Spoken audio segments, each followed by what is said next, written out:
ఇక ఇతర వార్తల మీద ఫోకస్ చేద్దాం. తెలంగాణలో మున్సిపల్ ఎన్నికల విజయంతో జోరు మీద ఉన్న కాంగ్రెస్ ప్రభుత్వం ఇప్పుడు జీహెచ్ఎంసీ ఎన్నికల నిర్వహణపై దృష్టి పెడుతోంది. రాష్ట్ర వ్యాప్తంగా 7 కార్పొరేషన్లు 116 మున్సిపాలిటీలో ఘన విజయం సాధించిన ఉత్సాహంతో జీహెచ్ఎంసీ సహా కీలక ప్రాంతాల్లో ఎన్నికల నిర్వహణకు వేగంగా పావులు కదుపుతోంది. ఇందులో భాగంగానే ఇప్పుడు 3 కార్పొరేషన్ల కమిషనర్లతో సీఎం రేవంత్ రెడ్డి అత్యున్నత స్థాయి సమావేశాన్ని నిర్వహించారు. జీహెచ్ఎంసీతో పాటు సైబరాబాద్, మల్కాజ్గిరి కార్పొరేషన్ల పరిధిలో ఎన్నికల నిర్వహణ సాధ్యాలపై చర్చిస్తున్నారు. త్వరలోనే ఎన్నికలు నిర్వహించడంపై ఉన్న న్యాయపరమైన చిక్కులను అధిగమించేందుకు ప్రభుత్వం ఇప్పుడు లీగల్ ఒపీనియన్ ని కోరుతోంది.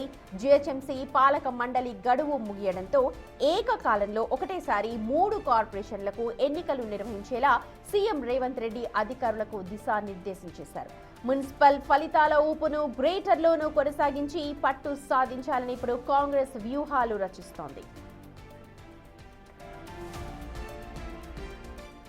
పూర్తి డీటెయిల్స్ మా ప్రతినిధి వాసు అందిస్తారు. వాసు,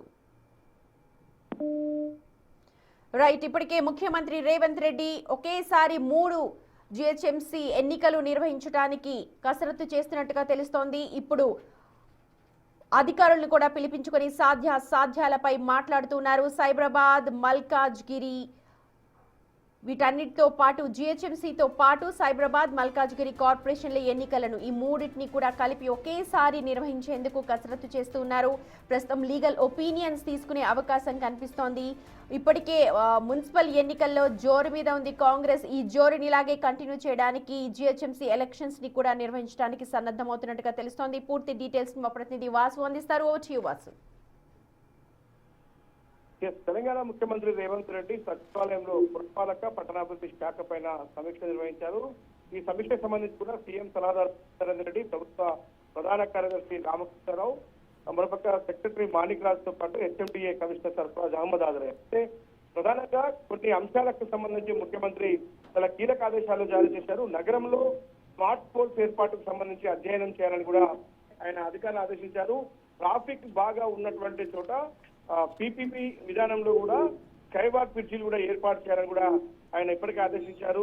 ఎందుకంటే ఎక్కువ ట్రాఫిక్ ఇబ్బందిగా ఉన్నటువంటి కూడలలో కూడా ప్రజలు రోడ్డు దాటడానికి ఇబ్బందిగా మారిన నేపథ్యంలో కూడా ఈ పీపీపీ స్కైవాక్ ఏర్పాటు చేయాలని కూడా ఆదేశించడం జరిగింది. ఇక నక్లెస్ రోడ్డు రైల్వే స్టేషన్ సమీపంలో కూడా మల్టీ లెవెల్ కార్ పార్కింగ్ ఏర్పాటు చేయాలని అక్కడ నగరంలో చాలా చోట్ల కూడా పార్కింగ్ ఇబ్బందికరంగా మారుతున్న నేపథ్యంలో కూడా నక్లెస్ రోడ్ లాంటి ప్రతి ప్రాంతాల్లో కూడా మల్టీ లెవెల్ పార్క్ ఏర్పాటు చేయాలి. ఏదైతే కేబీఆర్ పార్క్ ఏర్పాటు చేస్తారో అదే విధానం ఇక్కడ ఏర్పాటు చేసే ప్రభుత్వం సంబంధించిన కీలక ఆదేశం చేశారు. ఇక నెక్లెస్ రోడ్ సంబంధించిన ఏర్పాటు పైన కూడా అడ్వర్టైజింగ్ బోర్డులకు సంబంధించి కూడా ఇప్పటికే అడ్డదిడ్డంగా అక్రమంగా ఎక్కడైతే ఏర్పాటు చేశారో వాటిపైన కఠిన చర్యలు తీసుకోవాలని కూడా అధికారులకు ఆదేశించారు.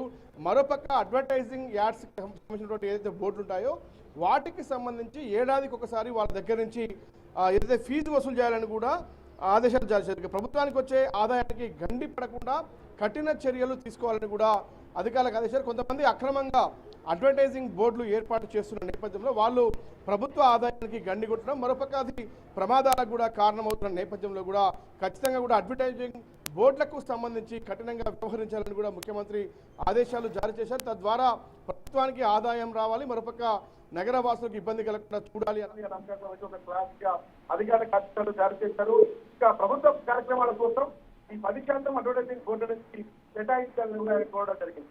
మరోపక్క కీలక అంశాలకు సంబంధించి అనధికారిక అడ్వర్టైజింగ్ బోర్డును తొలగించాలని ఆదేశాలు జారీ చేశారు. ఇక ప్రధానంగా జగిత్యాల వద్ద స్మార్ట్ బోర్డుతో పాటు ప్రధానంగా హైదరాబాద్ ఇటీవల కాలంలో గ్రేటర్ హైదరాబాద్ ని 3 కార్పొరేషన్ గా విభజించిన నేపథ్యంలో పాలనాపరమైనటువంటి విభజన నేపథ్యంలో ఏమైనా పాలనాపరమైన ఇబ్బందులు ఏమైనా ఉంటాయా అన్న అంశానికి సంబంధించి కూడా ముఖ్యమంత్రి చర్చించడం జరిగింది.